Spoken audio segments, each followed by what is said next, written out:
வணக்கம். நான் SK. Corporate கல்ச்சரில் இருக்கிறவங்களுக்கு வந்துட்டு நல்லாவே தெரியும். அவங்களுக்கு வந்துட்டு செக்ஷுவல் ஹராஸ்மெண்ட்டும், கோயர்ஷனும் வந்துட்டு என்ன மாரி இருக்க போகுது அப்படின்ட்டு. பட் நீங்கள் ஒரு கார்ப்பரேட் கம்பெனிக்குள்ளே போனீங்கன்னா, உங்களுக்கு ஃபஸ்ட்டு 1 வீக்குள்ளேயே, 1 வாரத்துக்குள்ளேயே வந்துட்டு உங்களுக்கு இந்த ட்ரைனிங்கை குடுத்து, இதில் என்னென்ன வேலையெல்லாம் பண்ணக்கூடாது அப்படிங்கிறத வந்துட்டு தெளிவா எக்ஸ்பிளைன் பண்ணிருவாங்க. ஒரு வேளை நீங்கள் அந்த மாரி பண்ணா, என்ன மாதிரியான கான்சிக்வென்சஸ் அந்த மாதிரிலாம் நீங்கள் வந்துட்டு ஃபேஸ் பண்ண போறீங்க அப்படிங்கிறதையும் வந்துட்டு தெளிவா சொல்லிருவாங்க. இதே மாரி ஒரு இன்சிடென்ட் இது எல்லாத்தையும் வயலேட் பண்ணி டிசிஎஸ் நாசிக்ல வந்துட்டு நடந்திருக்கு. இது என்ன டீட்டெயிலுங்கிறத வந்துட்டு கொஞ்சம் ப்ரீஃபாக சொல்கிறேன் பாருங்க. நீடா கான் அப்படிங்கிற ஒரு ஹெச்ஆர் என்ன பண்ணியிருக்காங்க, அவங்க வந்துட்டு ஒரு முஸ்லீம். அவங்க என்ன பண்ணுறாங்கன்னா 2022 வந்துட்டு ஃப்ரெஷர்ஸும் ஒரு 1 இயர் எக்ஸ்பீரியன்ஸ்டு ஆட்களை மட்டுமே வந்துட்டு ஹையர் பண்ணிட்டு இருந்திருக்காங்க. அவங்களுக்கு கீழே இருக்கக்கூடிய ஒரு 6 டீம் லீடருக்காக அவங்களுக்கு வந்துட்டு ஹையர் பண்ணி கொடுத்துட்டு இருந்திருக்காங்க.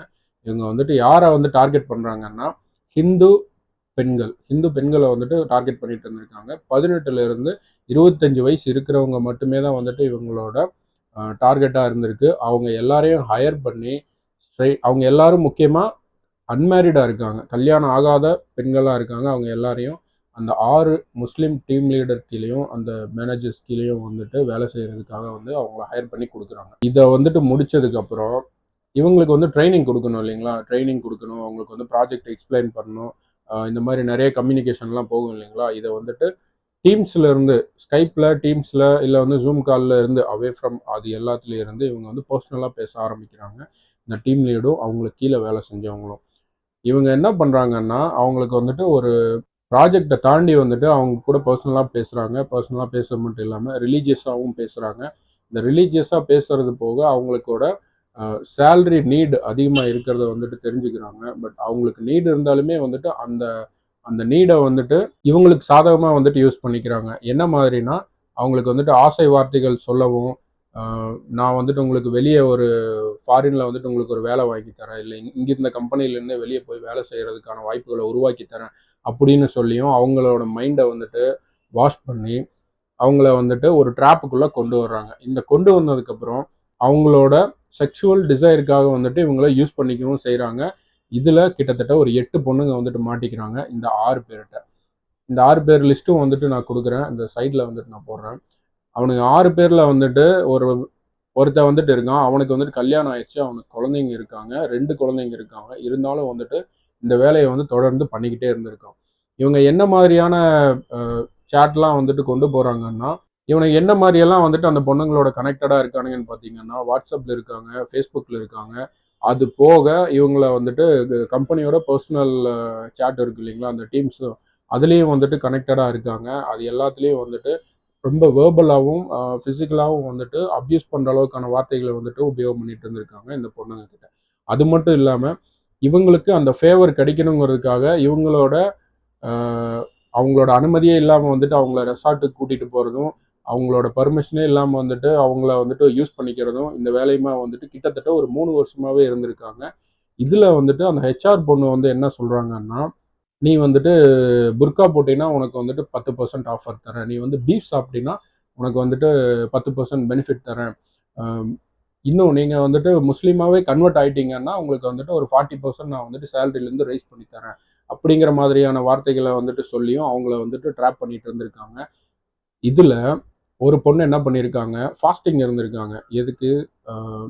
ரம்ஜானுக்காக. ஸோ கிட்டத்தட்ட ஒரு மாதம் வந்துட்டு ஒரு ஹிந்து பெண் வந்துட்டு ஃபாஸ்டிங் இருக்கிறாங்க. அதை வந்து பக்கத்தில் இருக்கிற ஒரு கொலிக்கு வந்துட்டு கண்டுபிடிச்சிடுறாங்க. அந்த கொலிக் கண்டுபிடிச்சிட்டு அதை அவங்க வந்துட்டு ஒரு போலீஸ்கிட்ட வந்துட்டு ஒரு பொலிட்டிக்கல் பார்ட்டி லீடர்கிட்ட வந்துட்டு சொல்கிறாங்க. அந்த பொலிட்டிக்கல் பார்ட்டி ஒரு போலீஸ்கிட்ட வந்துட்டு கம்ப்ளைண்ட் பண்ணுறாங்க. அந்த லீடர் வந்துட்டு அவங்க கிட்ட போயிட்டு கம்ப்ளைண்ட் பண்ணுறாங்க. இந்த கம்ப்ளைண்ட் பண்ணதுக்கு அப்புறம் அந்த போலீஸ் என்ன பண்ணுறாங்கன்னா, அண்டர் கவரில் வந்துட்டு ஒரு 4 கான்ஸ்டபிள், லேடி கான்ஸ்டபிளை வந்துட்டு அங்கே ஹவுஸ் கீப்பிங்காக அனுப்புகிறாங்க. டிசிஎஸ் நாசிக்கில் வந்துட்டு ஹவுஸ் கீப்பிங்காக அனுப்புகிறாங்க. அவங்கள வந்துட்டு ஒரு 10-15 நாட்கள் வந்துட்டு அப்சர்வேஷன்லேயே போடுறாங்க.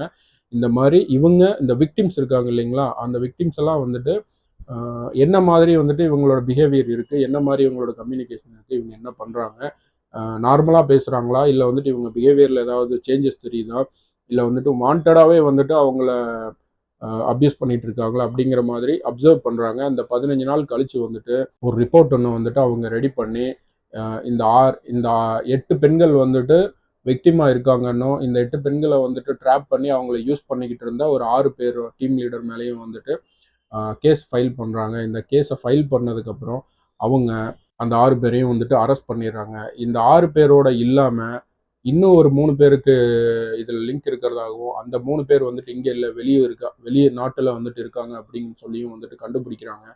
ஆனால் இது எல்லாத்துக்கும் மூல காரணமாக இருக்கிற நீடா கான் அப்படிங்கிற அந்த ஹெச்ஆர் வந்துட்டு தப்பிச்சு ஓடிடுறாங்க. இன்னைக்கு இருக்காங்களா இல்லையான்னு தெரியல, இந்தியாவில் இருக்காங்களான்னு தெரியல. ஆனால் அவங்கள வந்து தேடுதல் பணி தொடர்ந்துக்கிட்டு இருக்கு. இந்த பிரச்சனைக்கு நடுவில் மகாராஷ்டிராவோட மினிஸ்டரும் பிஜேபியோட மகாராஷ்டிரா லீடரும் வந்துட்டு என்ன பண்ணுறாருன்னா ஒரு எஸ்ஐடி வந்துட்டு ஃபார்ம் பண்ண சொல்கிறாரு. அதை ஏசிபியோட கவனத்துக்கு கீழே வந்துட்டு இன்வெஸ்டிகேட் பண்ணும் அப்படின்னு சொல்லியும் ஒரு ஆர்டர் ஒன்று வந்துட்டு பாஸ் பண்ணுறாரு. கிட்டத்தட்ட இந்த கம்பெனிஸ்லாம் வந்துட்டு என்ன மாதிரி எம்ப்ளாயீஸை வந்துட்டு வச்சுருக்காங்க, அவங்கக்கிட்ட வந்துட்டு ஒரு சர்வே எடுக்கிற மாதிரியும், அவங்க நிஜமாவே வந்துட்டு ஹரஸ் பண்ணப்படுறாங்களா அப்படிங்கிற மாதிரியும், இல்லை வந்துட்டு மதத்தின் பேரால் அவங்க வந்துட்டு கன்வெர்ட் பண்ணப்படுகிறாங்களா அப்படிங்கிறத பற்றியும் வந்துட்டு ஒரு இன்வெஸ்டிகேஷன் வந்துட்டு ஸ்டார்ட் பண்ண சொல்லி கேட்டிருக்காரு.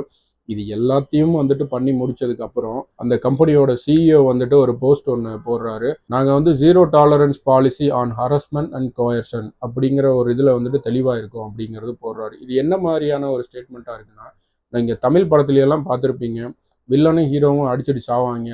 கடைசியில் ஹீரோ என்ன பண்ணுவார், வில்லனை வந்துட்டு ஒரு மரத்தில் வந்துட்டு கட்டி வச்சிருப்பாரு. அந்த கட்டி வச்சவங்களை வந்துட்டு அரெஸ்ட் பண்ணுறதுக்காக வரக்கூடிய போலீஸ் வந்துட்டு தேங்க்யூன்னு சொல்லிட்டு கிளம்பி போயிடுவாங்க.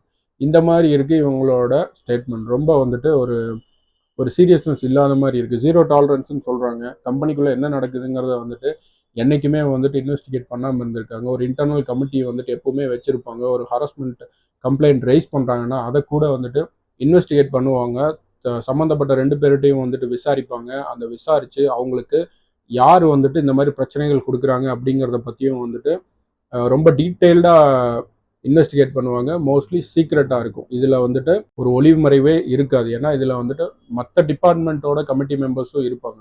ஒரு ஹெச்ஆரோட டிபார்ட்மெண்ட் மட்டும் இல்லாமல் ஒரு இன்ஜினியரிங்லேருந்து இருப்பாங்க, ஒரு பிஸ்னஸ்லேருந்து இருப்பாங்க, ஒரு சேல்ஸ்லேருந்து ஒருத்தவங்க வருவாங்க, ஒரு சப்ளையர் டெவலப்மெண்ட்லேருந்து ஒருத்தர் வருவாங்க. அப்படி வந்துட்டு ஒரு 4-5 இடத்துல இருந்து ஒரு டீமுக்கு ஒரு கமிட்டியாக வந்துட்டு ஃபார்ம் பண்ணியிருப்பாங்க. அவங்க வந்துட்டு இந்த இன்வெஸ்டிகேஷனை வந்து ஸ்டார்ட் பண்ணி யார் மேலே தப்பு, இது நிஜமான கம்ப்ளைண்ட் தானா, இல்லை ஃப்ரேம் பண்ணி இவங்களை வந்து ட்ராப் பண்ணுறதுக்கான ஒரு கம்ப்ளைண்ட்டா அப்படிங்கிறதையும் கூட நல்லா பார்ப்பாங்க.